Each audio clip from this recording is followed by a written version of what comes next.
इस आदमी के अंदर, मेरे अंदर शिव जी का अंग है, मेरे अंदर, मेरे माथे में 3 लकीर देख रहे हैं, ये 3 लकीर, ये 3 लकीर पता है किसको? ये रियल में उसको कहा जाता है जिसके अंदर शिव जी का कोई अंग होता। शिव जी के जिस्म के टुकड़े हुए गुस्से में, तो उन्होंने कहा कि भाई शिव जी का अंग बट गया, कहीं पर शिवलिंग बना जाके, और कहीं का शिव का हाथ बना, कहीं पर शिव का डमरू बना, कहीं शिव का नाग बना, और कहीं पर कुछ, कहीं पर कुछ। लेकिन किसी इंसान में भी होता है शिव जी का एक अंग और एक पार्ट होता है। कैसे पहचानेंगे कि शिव जी के अंदर, इस आदमी के अंदर अंग और पार्ट है? तो पता है ऐसे पहचाना जाता है कि उसके माथे पे ये देखेंगे, ये ऐसे है बिल्कुल क्लीन, उसके बाद देखिए 3 लकीर है मेरे माथे पे, अनकॉन्शियसली है, मैं ऐसे नहीं करूंगा, एकदम कॉन्शियसली, पैदाइशी मेरे लकीर है तीनों। हिंदुओं ने, कई सारे हिंदुओं ने कहा कि मौलाना आपके अंदर शिव जी का अंग है, आज ही धर्म बदलो तो आपको दूध से नहलाकर आपको पिएंगे लोग हमारे यहाँ। हमने कहा कि मुझे ऐसा नहीं बनना, शिव जी का अंग है, बहुत अच्छी बात है, ये अकीदा उनका होता है ऐसा। लेकिन इसका यह मतलब नहीं, पता चला तो मेरे पर भी सर्वे बिठा देंगे। ये अब्दुल्ला के नीचे शिव जी का अंग है, खोदो अब्दुल्ला को, लो भाई, अब ऐसा होने लगेगा, कोई मतलब है? ये लॉजिक के खिलाफ, अकल के खिलाफ है। फौरन ऐसे ही वहां पर हुआ, जब दूसरी मर्तबा सर्वे की कोशिश की गई, बिना किसी पूछे, बिना किसी जानकारी के।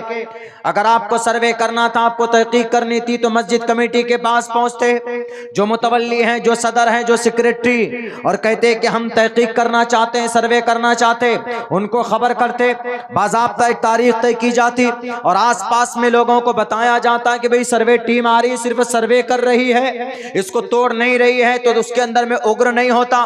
फौरन अचानक आप पुलिस वालों को लेकर घुस गए वहां पर।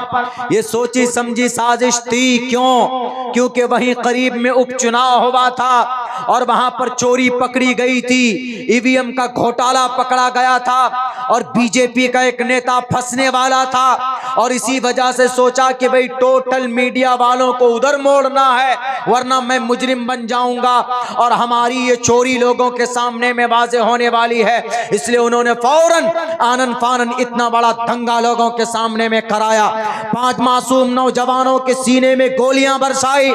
क्या तुम्हारे लिए ये जायज है पुलिस वालों, उत्तर प्रदेश के पुलिस वालों, जरा बताओ, क्या तुम्हारे बच्चे नहीं हैं? क्या तुम्हारे घर के अंदर तुम्हारे बेटे नहीं हैं? क्या आर्टिकल नंबर 21 का कोई मतलब है कि नहीं है, जिसमें कहा गया freedom of our life and personal liberty, protection of our life, हमारी जान की रक्षा करना ये पुलिस वालों की जिम्मेदारी होती है। लेकिन तुम्हारे बंदूक से गोली निकलती है मासूम लोगों के सीने को छलनी करने के लिए। तुम्हारी बंदूक से गोली क्यों नहीं निकला? हाथरस की बिटिया की इज्जत को तार करने वाले के सीने को क्यों नहीं छलनी किया? तुम्हारी बंदूक से गोली उस वक्त क्यों नहीं निकली जब आसिफा की इज्जत लूटी गई और उसका मर्डर किया गया? तुम्हारे बंदूक से गोली उस वक्त क्यों नहीं निकली जब हमारे इस देश के अंदर कानपुर में एक हवालदार लड़की की इज्जत लूटी गई? तुम्हारे बंदूक से गोली उस वक्त क्यों नहीं निकलती जब इस देश के अंदर कोई आरटीएक्स से लेकर घुसता है और 40 नौजवान शहीद कर दिए जाते हैं? उस वक्त तुम्हारी गोलियों में, तुम्हारे बंदूक में गोली नहीं निकलते। उस वक्त तुम अपने घरों के अंदर बुज़दिल बनकर बैठे रहते हो, और जब टोपी और दाढ़ी वाले की बात आती है, किसी मस्जिद की बात आती है, तो फौरन तुम्हारी बंदूक से गोलियां निकलती है और मासूम लोगों के सीने को छलनी करती। याद रखो, परमात्मा सब कुछ देख रहा, एक एक जुल्म का हिसाब मांगेगा तुमसे रब और परमात्मा। तुम जवाब नहीं दे पाओगे, तुम्हारी नस्ल गूंगी और बहरी होगी, इसलिए कि किसी पर अत्याचार करोगे तो अल्लाह तबारक व तआला तुम्हारी नस्ल को बर्बाद करेगा। मेरे भाइयों, ये ऐसा खेल हुआ। अब इसकी हकीकत क्या हम बताते हैं। क्या लफ्ज संबल से मुराद वाकईतन संबल है? नहीं, गलत। Doctor M.A. Srivastava, he was a professor of Hindu Banaras university. वो एमए के वे संस्कृत में वो प्रोफेसर थे हिंदू बनारस यूनिवर्सिटी। जैसे मुसलमानों के लिए मुस्लिम बनारस यूनिवर्सिटी है, ऐसे हिंदू के लिए हिंदू बनारस यूनिवर्सिटी है, जहां जामिया सल्फिया बनारस में। हर किसी के एक बड़े इदारे होते हैं माइनॉरिटी का, जैसे दारुल उलूम है, नदवा है, मज़ाहिर-उलूम है और आजमगढ़ में भी कई सारे इदारे हैं। खैर, तो क्या इसकी हकीकत क्या है? देखिए, मैं इसकी हकीकत शुरू में सबसे पहला हमारा रिसर्च जब था किसी चीज में, तो जनाब मोहम्मद रसूलुल्लाह के ताल्लुक से लफ्ज़ संभल के ऊपर हम इसकी एक्सप्लेन करते हैं, उसके बाद हम अपनी बात पूरी करते हैं, चूंकि वक्त भी काफ़ी हो चुका है। यह जलसा आपका मेरे ऊपर एक समझिए कि कज़ा कफ़ारा सब था, इसलिए मैं आया हूँ। सन 2019 में नवंबर में प्रोग्राम लिया गया था, मुझे आना था, लेकिन किसी वजह से शायद मैं नहीं पहुँच पाया था। यहाँ तक के सारी तरतीब तय हो चुकी थी, लेकिन कभी कभी ऐसा होता है अचानक, अभी आपको यकीन नहीं होगा, अभी परसों की बात है, मुझे चंपारण से चलकर अररिया के प्रोग्राम में शरीक होना था।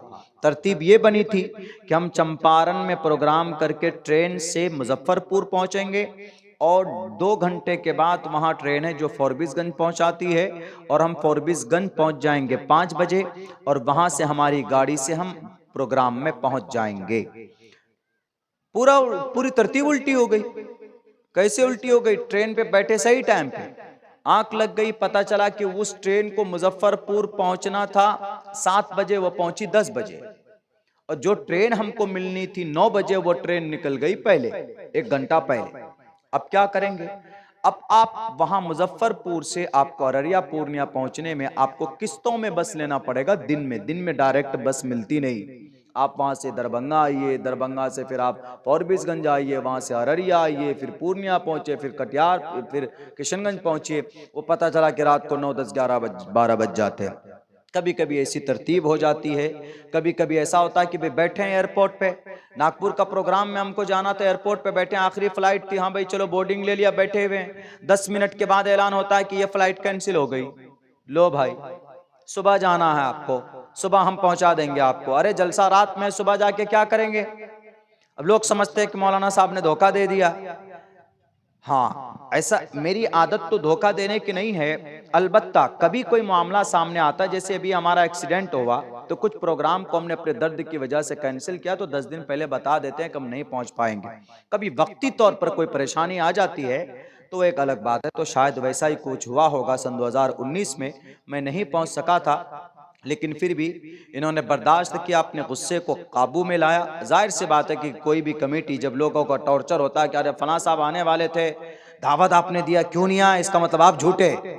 लोग टॉर्चर करते हैं और वो पूरा भड़ास फिर हम पे निकालते हैं। तो कोई बात नहीं, ऐसा होता है। प्रोग्राम में 10 आदमी होती है, 10 जुबानें होती है, तो हमने सोचा कि भाई इट्स माई ग्रेट रिस्पॉन्सिबिलिटी। हमारे साथ आशिक मियां, हमारे एडिटर, इन्होंने कहा कि अरे वहां से फोन आ रहा, हमने कहा कि कह दो कि भाई आपका प्रोग्राम में इंशाल्लाह जरूर पहुंचेंगे, आप तैयारी कर लीजिए, आप ज्यादा परेशान मत होइए, हम जरूर पहुंचेंगे। अल्लाह के अलावा आपके प्रोग्राम में जाने से कोई नहीं रोक सकता हमको, हम जरूर पहुंचेंगे। तो उस निस्बत पर हमारी हाजिरी भी मैंने जरूरी समझी कि भाई चलो एक तरह से कर्ज है आपका हमारे ऊपर, तो हमें यहाँ आना था।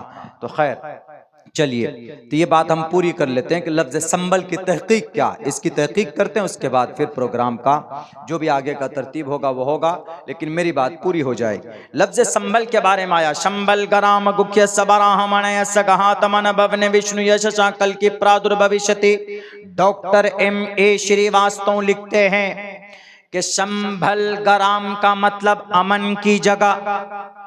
संभल गराम मतलब अमन की जगह, यह मुरादाबाद वाला संभल नहीं है। संभल मतलब अमन की जगह। आगे मंत्र में है ब्राह्मणयस ऊंचे खानदान, विष्णु यश अब्दुल्ला, सुमतियानी था सोमती के कोक। तर्जमा कीजिए इसका उर्दू में। संभल गराम अमन की जगह। अमन की जगह कहाँ है पूरी दुनिया में? मक्कतुल मुकर्रमा अमन की जगह, उस शहर का नाम है अमन। हाज़ल बलदिल अमीन, अल्लाह ने कुरान करीम में उस शहर को अमीन का, अमन का गहवारा बताया। यही वजह है कि अगर कोई मर्डर करके, कत्ल करके उस शहर में पहुंच जाए तो उसको वहां पर सजा नहीं दी जाएगी। वहां पर कत्ल नहीं होता, वहां पर मर्डर नहीं होता, वहां पर दंगे फसादात नहीं होते। मेरे भाइयों, वह अमन की जगह है, पुरसुकून जगह है। वहां पर किसी को मारना जुर्म है, वहां पर किसी को, वो किसी चीज को, किसी पेड़ को, किसी परिंदे को, किसी चरिंदे को शिकार करना भी नाजायज और हराम, नहीं कर सकते। बैरक है वो अमन की जगह, ला उक़सिमु बिहाज़ल बलदिल अमीन, अमन की जगह है वो। और इसी को संस्कृत में कहा है शंबल गराम, अमन की जगह, यानी मक्कतुल मुकर्रमा में, बराहमनयस ऊंचे खानदान में। नबी पाक अलैहिस्सलाम किस खानदान में पैदा हुए? ऊंचे खानदान कबीले कुरैश में और बनी हाशिम में। सबसे बड़ा घराना और सबसे पुराना और मोतबर घराना कोई था तो बनी हाशिम का घराना था, और कुरैश इससे बड़ा कोई कबीला नहीं था, इससे बाइज्जत और इससे अशरफ कोई कबीला नहीं था कबीले कुरैश। तो बराहमनयस से मुराद बनी हाशिम भी ले सकते हैं, कबीले कुरैश भी ले सकते। तो बनी बराहमनयस गुख्यस बराहमनयस कहा तमन भवने विष्णु यश के जरिए से, यानी अब्दुल्ला के जरिए से, सुमत यानी था वैष्णवम, सोमवती के कोख से। सोमवती को अरबी में आमिनतुन बोलते हैं, और अल्लाह के नबी के वालिदा का नाम आमिना था, आमिना के कोख से। अब तर्जमा यह होगा पूरे मंत्र का कि मक्कतुल मुकर्रमा में कबीले कुरैश में हजरते ख्वाजा अब्दुल्ला के जरिए से, उनकी अहलिया आमिना के कोख से, अब्दुल्ला के जरिए यानी उनके जरिए से वो उम्मीद से हुई, वो हमल से हुई अब्दुल्ला के जरिए से। उसके बाद उनकी बीवी, उनकी अहलिया अल्लाह के नबी के वालिदा आमिना के कोख से शंबल गराम में अंतिम अवतार लेंगे, यानी अंतिम जमाने में, आखिर जमाने में जो अवतार आने वाला है, यानी जो अंतिम मैसेंजर आने वाला है, वो अवतार लेंगे। Doctor M.A. श्रीवास्तव लिखता, डॉक्टर M.A. श्रीवास्तव से ज्यादा पढ़ा लिखा आज का RSS वाला नहीं, डॉक्टर M.A. श्रीवास्तव से ज्यादा पढ़ा लिखा आज के VHP के लोग नहीं, डॉक्टर M.A. श्रीवास्तव से ज्यादा पढ़ा लिखा संभल के विद्वान लोग नहीं है, वहां के वुकला नहीं है, वहां के जज लोग नहीं है, बल्कि डॉक्टर M.A. श्रीवास्तव साफ साफ लफ्जों में लिखता है कि ये मंत्र पूरा अगर किसी जात पर, अगर किसी महर्षि के ऊपर फिट आता है तो वो सिर्फ एक ही हस्ती है, वो जनाब मोहम्मद रसूलुल्लाह सल्लल्लाहु अलैहि वसल्लम की जात अक़दस पर फिट आता है, वरना किसी पर फिट नहीं आता। यानी ये जो लोग इंतजार कर रहे हैं कि अंतिम जमाने में संभल में आएंगे, वो आएंगे नहीं, वो आ चुके। अब से 1498 साल पहले उनका जन्म हो चुका। 22 अप्रैल 571 ईस्वी हिंदुस्तान के टाइम के मुताबिक 6:50 पर, अरब टाइम के मुताबिक 4:20 पर he was born in Mecca city, Mecca में आ चुके मोहम्मद रसूलुल्लाह। कौन कह रहा है? Doctor M.A. श्रीवास्तव इस बात को कह रहे हैं।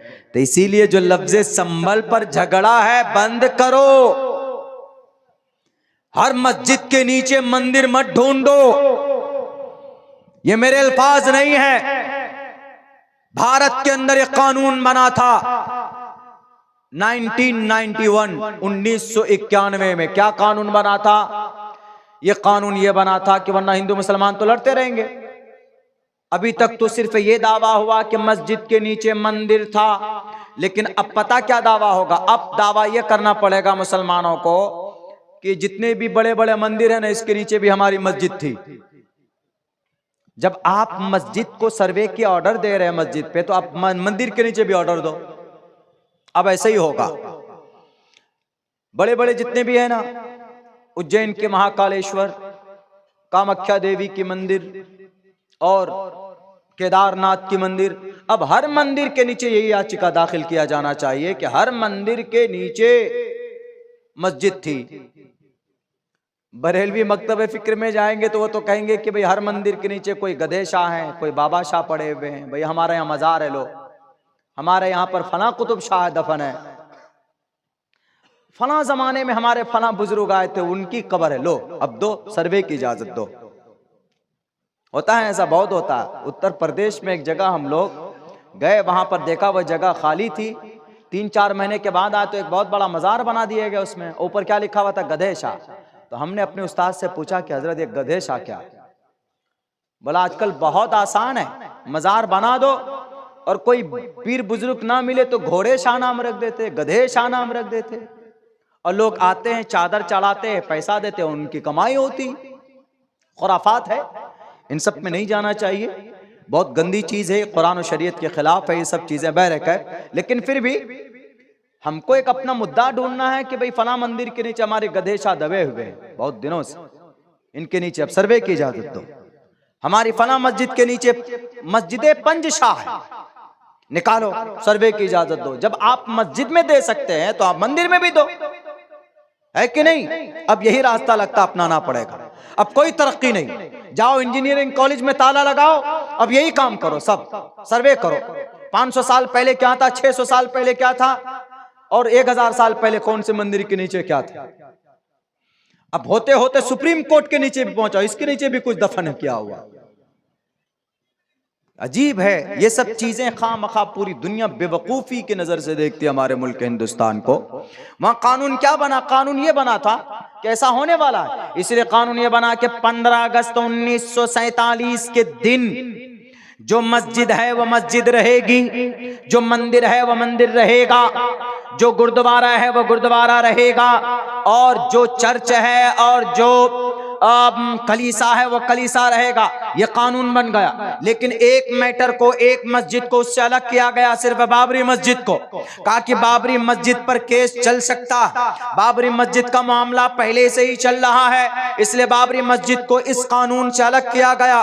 कानून ये बना 1991 में। कहां पर बना? ये पार्लियामेंट में कानून बना, पार्लियामेंट के स्पीकर के सामने बना, और दोनों पक्षों में बहस मुबासे के बाद ये कानून पास हुआ। आज के हमारे इन दंगाइयों से मैं कहना चाहता हूं कि 1991 में जो कानून बना है, क्या आप उनसे ज्यादा विद्वान हो? क्या आप उनसे ज्यादा पढ़े लिखे हो? क्या आप उनसे ज्यादा आपने किताबें पढ़ी? खाक कुछ भी नहीं पढ़ा। दुर्गे माता की पूजा पे तो मंत्र नहीं आता, मंत्र नहीं आता पढ़ने के लिए, ब्रह्मा सूत्र याद नहीं, हनुमान चालीसा कहिए तो 1-2 लाइन के बाद दाएं बाएं घूमते, दाएं बाएं नजरें चुराते फिरते। अब फिर बात करते हैं कि नहीं हमसे बड़ा कोई विद्वान नहीं है, हम सब कुछ जानते, हम सब कुछ पढ़े हुए। मेरे भाइयों, उस वक्त कानून बना था कि 15 अगस्त 1947 में जिस दिन देश आजाद हुआ, उस दिन जो मस्जिद थी वो मस्जिद रहेगी, उस दिन जो मंदिर था वो मंदिर रहेगा। उसके बाद कोई भी मैटर अगर लेकर आएगा कि नहीं जनाब यहाँ 15 अगस्त के बाद 1947 के बाद में यहाँ पर हमारी मस्जिदें घुसी हुई है, मस्जिद के नीचे हमारी मंदिर टूटी हुई है, हमारी फला मूर्ति का सर निकला, किसी का पैर निकला, शिव जी का कोई अंग निकला, शिव जी का कोई अंग किसी आदमी के अंदर